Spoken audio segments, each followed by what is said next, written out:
जय हिंद साथियों, स्वागत है आप सभी का आपके अपने YouTube चैनल अभ्यास गंगा में। यह क्लास बीएड प्रवेश परीक्षा 2024 से संबंधित है। इस क्लास में हम हिंदी के 50 महत्वपूर्ण ऐसे प्रश्नों को देखेंगे जो पिछले कई वर्षों से आपके एग्जाम में पूछे जा रहे हैं। तो चलिए क्लास को स्टार्ट करते हैं। और क्लास को स्टार्ट करने से पहले यदि आप लोग चैनल पर नए हैं तो चैनल को सब्सक्राइब कर लीजिएगा और बेल आइकन को प्रेस कर लीजिएगा, जिससे हमारे आने वाले वीडियो के नोटिफिकेशन सबसे पहले आप तक पहुँचे।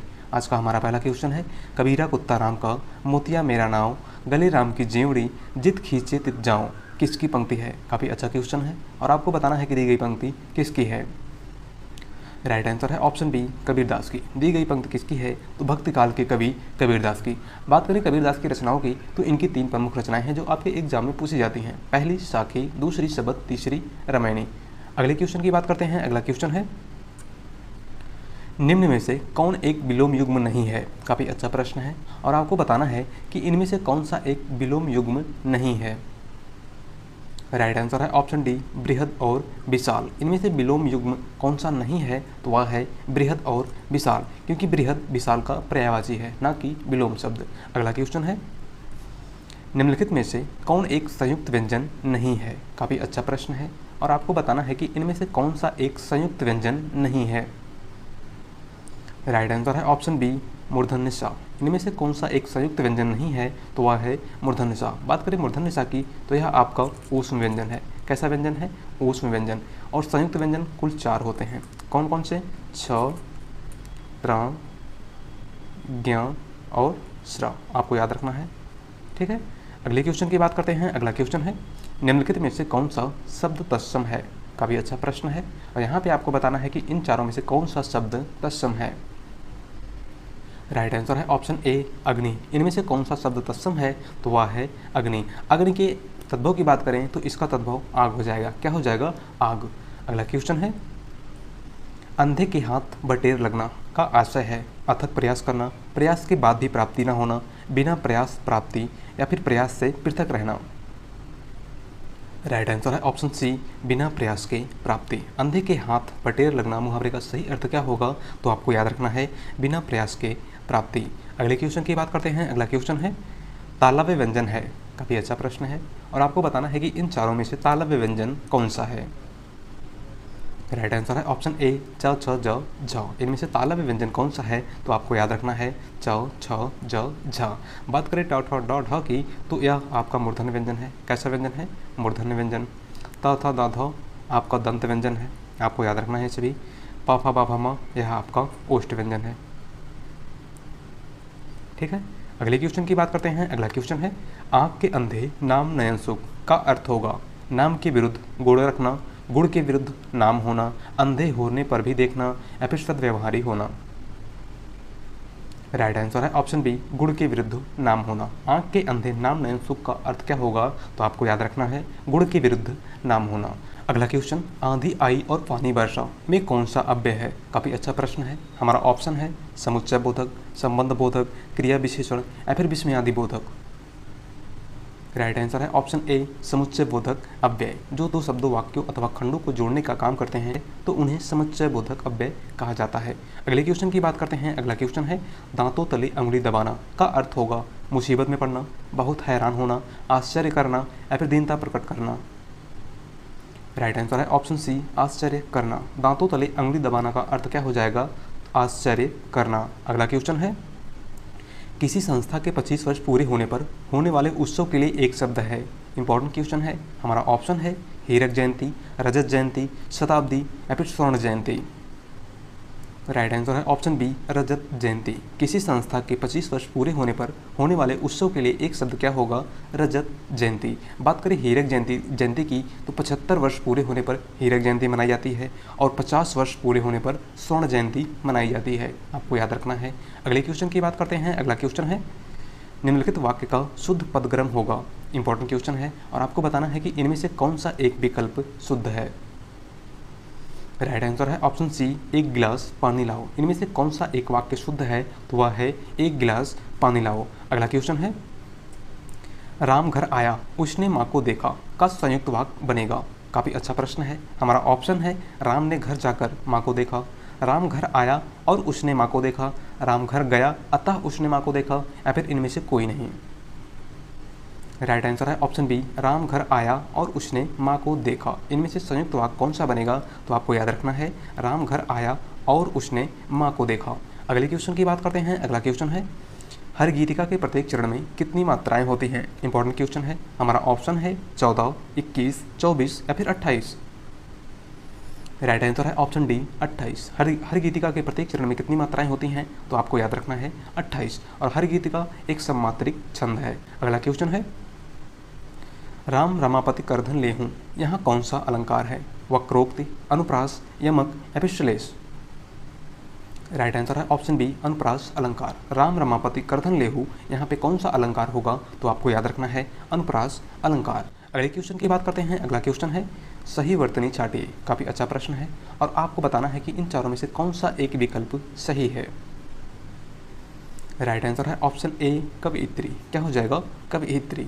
अगला क्वेश्चन है, सही वर्तनी छाटिए। यह भी क्वेश्चन वर्तनी से ही संबंधित है और आपको बताना है कि इनमें से कौन सा सही है।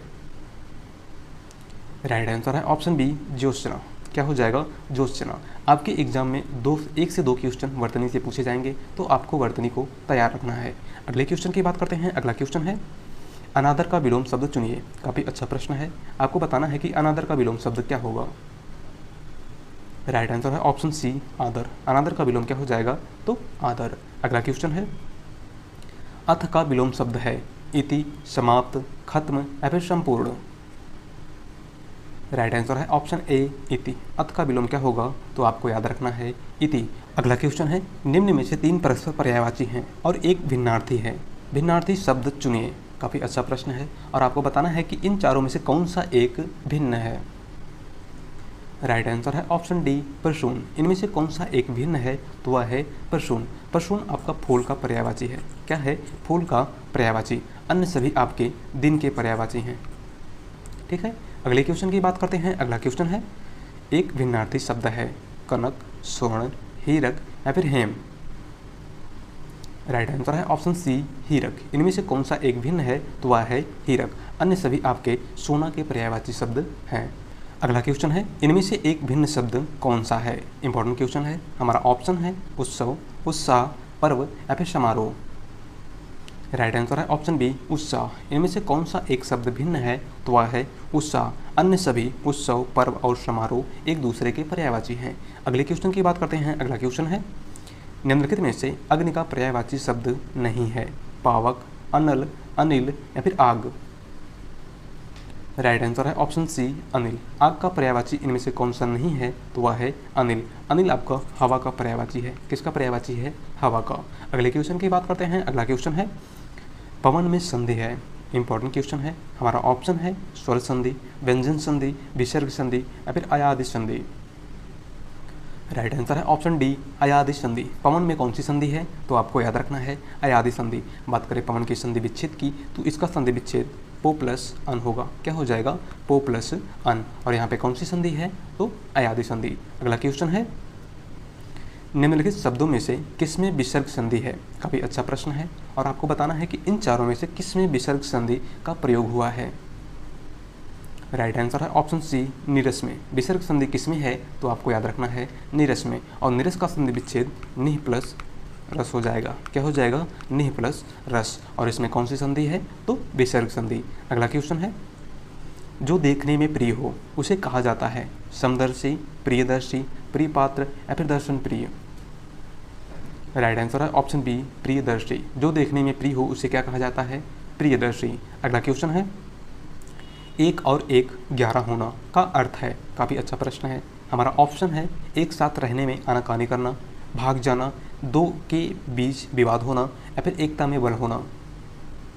राइट आंसर है ऑप्शन डी, एकता में बल होना। 1 और 1 11 होना का अर्थ क्या हो जाएगा, एकता में बल होना। अगले क्वेश्चन की बात करते हैं। अगला क्वेश्चन है, खाट का तत्सम रूप है खटवा, खाटवा, खाटव या फिर खटिया। राइट आंसर है ऑप्शन ए, खटवा। खाट का तत्सम रूप क्या हो जाएगा, खटवा। अगला क्वेश्चन है, रसराज किस रस को कहा जाता है। इंपॉर्टेंट क्वेश्चन है। हमारा ऑप्शन है श्रृंगार रस को, करुण रस को, वीर रस को या फिर हास्य रस को। राइट आंसर है ऑप्शन ए श्रृंगार रस को। रस राज की उपाधि किसे दी गई है, तो आपको याद रखना है श्रृंगार रस को। और श्रृंगार रस का अस्थायी भाव रति होता है। क्या होता है? रति। अगला क्वेश्चन है तन को कपड़ा ना डॉट डॉट डॉट को रोटी, रिक्त स्थान की पूर्ति कीजिए। काफ़ी अच्छा प्रश्न है और यहाँ पे आपको रिक्त स्थान की पूर्ति करनी है। राइट आंसर है ऑप्शन बी पेट। तन को कपड़ा ना पेट को रोटी। अगले क्वेश्चन की बात करते हैं। अगला क्वेश्चन है महात्मा बुद्ध करुणा के साक्षात डॉट डॉट डॉट थे, रिक्त स्थान पर उपयुक्त शब्द का चयन कीजिए। काफ़ी अच्छा प्रश्न है और यहाँ पे भी आपको रिक्त स्थान की पूर्ति करनी है। राइट आंसर है ऑप्शन ए विग्रह। महात्मा बुद्ध करुणा के साक्षात विग्रह थे। विग्रह का अर्थ प्रतिमा होता है। ठीक है, अगले क्वेश्चन की बात करते हैं। अगला क्वेश्चन है मानापमान में कौन सा समास है? द्वंद्व समास, द्विगु समास, कर्मधारय समास या फिर बहुव्रीहि समास? राइट आंसर है ऑप्शन ए द्वंद्व समास। माना अपमान में कौन सा समास हो जाएगा, तो आपको याद रखना है द्वंद्व समास। बात करें माना अपमान के समास विग्रह की, तो इसका समास विग्रह मान और अपमान होगा। अगले क्वेश्चन की बात करते हैं। अगला क्वेश्चन है चक्रपाणी में कौन सा समास है? कर्मधारय समास, बहुव्रीहि समास, द्वंद्व समास या फिर अव्ययी भाव समास? राइट आंसर है ऑप्शन बी बहुव्रीहि समास। चक्रपाणी में कौन सा समास है, तो आपको याद रखना है बहुव्रीहि समास। अगला क्वेश्चन है मीरा जोर से हंसी, यह वाक्य किस क्रिया का समुचित उदाहरण है? काफ़ी अच्छा प्रश्न है। हमारा ऑप्शन है अकर्मक क्रिया, प्रेरणार्थक क्रिया, द्विकर्मक क्रिया या फिर सकर्मक क्रिया? राइट आंसर है ऑप्शन ए अकर्मक क्रिया। मीरा जोर से हंसी इस वाक्य में कौन सी क्रिया है, तो आपको याद रखना है अकर्मक क्रिया। अगला क्वेश्चन है निम्न में से कौन विराम चिन्ह का प्रकार नहीं है? निर्देशक, लाघव, उपदेशक या फिर विवरण? राइट आंसर है ऑप्शन सी विवरण। इनमें से कौन सा विराम चिन्ह का प्रकार नहीं है, तो वह है उपदेशक। अगला क्वेश्चन मानव मात्र को गीता के महात्म्य से परिचित होना अनिवार्य है, रेखांकित शब्द को शुद्ध करें। इंपॉर्टेंट क्वेश्चन है और आपको बताना है कि इन चारों में से महात्म्य का शुद्ध रूप क्या होगा। राइट आंसर है ऑप्शन बी महात्म्य। क्या हो जाएगा? महात्म्य। अगले क्वेश्चन की बात करते हैं। अगला क्वेश्चन है खड़ी बोली किस अपभ्रंश से विकसित हुई है? काफ़ी अच्छा प्रश्न है। हमारा ऑप्शन है मागधी अपभ्रंश से, सौश्रेणी अपभ्रंश से, अर्धमागधी अपभ्रंश से या फिर पैशाची अपभ्रंश से? राइट आंसर है ऑप्शन बी सौश्रेणी अपभ्रंश से। खड़ी बोली का विकास किस अपभ्रंश से हुआ है, तो आपको याद रखना है सौश्रेणी अपभ्रंश से। अगले क्वेश्चन की बात करते हैं। अगला क्वेश्चन है जिन शब्दों की उत्पत्ति का पता नहीं चलता उन्हें कहा जाता है विदेशज, देशज, तत्सम या फिर तद्भव? राइट आंसर है ऑप्शन बी देशज। जिन शब्दों की उत्पत्ति का पता नहीं चलता उन्हें क्या कहा जाता है, तो उन्हें देशज कहा जाता है। अगला क्वेश्चन है शैतान की आंख इस मुहावरे का सही अर्थ है अत्यंत धूर्त व्यक्ति, बहुत लंबी वस्तु, अत्यंत नगण्य वस्तु या फिर अत्यंत लाभदायक वस्तु? राइट आंसर है ऑप्शन बी बहुत लंबी वस्तु। शैतान की आंख मुहावरे का सही अर्थ क्या होगा, तो आपको याद रखना है बहुत लंबी वस्तु। अगला क्वेश्चन है द्विवेदी युगीन रचना जय भारत के रचनाकार हैं मैथिली शरण गुप्त, महावीर प्रसाद द्विवेदी, बाल मुकुंद गुप्त या फिर श्रीधर पाठक? राइट आंसर है ऑप्शन ए मैथिली शरण गुप्त। जय भारत किसकी रचना है, तो मैथिली शरण गुप्त की। अगला क्वेश्चन कबीर ने समाज सुधार के अंतर्गत किसका उपदेश नहीं दिया है? काफ़ी अच्छा प्रश्न है। हमारा ऑप्शन है मूर्ति पूजा का विरोध, जाति प्रथा का विरोध, स्त्री पुरुष की समानता, हिंदू मुस्लिम पाखंड का खंडन? राइट आंसर है ऑप्शन सी स्त्री पुरुष की समानता। कबीर ने समाज सुधार के अंतर्गत किसका उपदेश नहीं दिया है, तो वह है स्त्री पुरुष की समानता। अगले क्वेश्चन की बात करते हैं। अगला क्वेश्चन है पद्मावत किसकी रचना है? जायसी की, चंद्रवरदाई की, जगनिक की या फिर कुतुबन की? राइट आंसर है ऑप्शन ए मलिक मोहम्मद जायसी की। पद्मावत किसकी रचना है, तो मलिक मोहम्मद जायसी की। अगला क्वेश्चन है सूरदास के गुरु कौन थे? इंपॉर्टेंट क्वेश्चन है। हमारा ऑप्शन है रामानंद, रामदास, वल्लभाचार्य या फिर विठलनाथ? राइट आंसर है ऑप्शन सी वल्लभाचार्य। सूरदास के गुरु कौन थे, तो वल्लभाचार्य। अगला क्वेश्चन है छंद पढ़ते समय आने वाले विराम चिन्ह को क्या कहते हैं? काफ़ी अच्छा प्रश्न है। हमारा ऑप्शन है गति, यति, तुक या फिर गण? राइट आंसर है ऑप्शन बी यति। छंद पढ़ते समय आने वाले विराम चिन्ह को क्या कहा जाता है, तो आपको याद रखना है यति। अगला क्वेश्चन है जहां वाक्य में गति अंतिम रूप ले ले, विचार के तार टूट जाएं, वहां किस चिन्ह का प्रयोग किया जाता है? काफ़ी अच्छा प्रश्न है। हमारा ऑप्शन है योजक चिन्ह, अल्प विराम, उद्धरण चिन्ह या फिर पूर्ण विराम? राइट आंसर है ऑप्शन डी पूर्ण विराम। जहां वाक्य में गति अंतिम रूप ले ले, विचार के तार टूट जाएं, वहां किस चिन्ह का प्रयोग होगा? तो पूर्ण विराम का। अगला क्वेश्चन है, अमर्ष क्या है? एक काव्य दोष, एक संचारी भाव, एक काव्य गुण या फिर एक अलंकार? राइट आंसर है ऑप्शन बी एक संचारी भाव। और संचारी भाव की संख्या 33 होती है, आपको याद रखना है। अगले क्वेश्चन की बात करते हैं। अगला क्वेश्चन है, कबीरदास की भाषा कौन सी थी? ब्रज, खड़ी बोली, कन्नौजी या फिर सदुक्कड़ी? राइट आंसर है ऑप्शन डी सदुक्कड़ी। कबीरदास की भाषा कैसी थी? तो आपको याद रखना है सदुक्कड़ी। अगले क्वेश्चन की बात करते हैं। अगला क्वेश्चन है, ठीक समय पर आ जाना में कौन सा कारक है? कर्म कारक, करण कारक, संप्रदान कारक या फिर अधिकरण कारक? राइट आंसर है ऑप्शन डी अधिकरण कारक। ठीक समय पर आ जाना में कौन सा कारक होगा? तो आपको याद रखना है अधिकरण कारक। अगला क्वेश्चन है, निम्नलिखित में से मिश्र वाक्य है। काफ़ी अच्छा प्रश्न है और आपको बताना है कि इन चारों में से मिश्र वाक्य कौन सा है। राइट आंसर है ऑप्शन डी जब ही वह घर से निकला वर्षा होने लगी। इनमें से मिश्र वाक्य कौन सा है? तो वह है जब ही वह घर से निकला वर्षा होने लगी। अगला क्वेश्चन है, आँख का पानी ढलना मुहावरे का अर्थ है बहुत क्रोधित होना, निर्लज्ज होना, बुढ़ापा आ जाना या फिर मर जाना? राइट आंसर है ऑप्शन बी निर्लज्ज होना। आँख का पानी ढलना मुहावरे का सही अर्थ क्या हो जाएगा? तो आपको याद रखना है निर्लज्ज होना। अगले क्वेश्चन की बात करते हैं। अगला क्वेश्चन है और आज का लास्ट क्वेश्चन है, जिसका पति प्रदेश से लौटा हो के लिए एक शब्द होगा। काफ़ी अच्छा प्रश्न है और आपको बताना है कि जिसका पति प्रदेश से लौटा हो उसके लिए एक शब्द क्या होगा?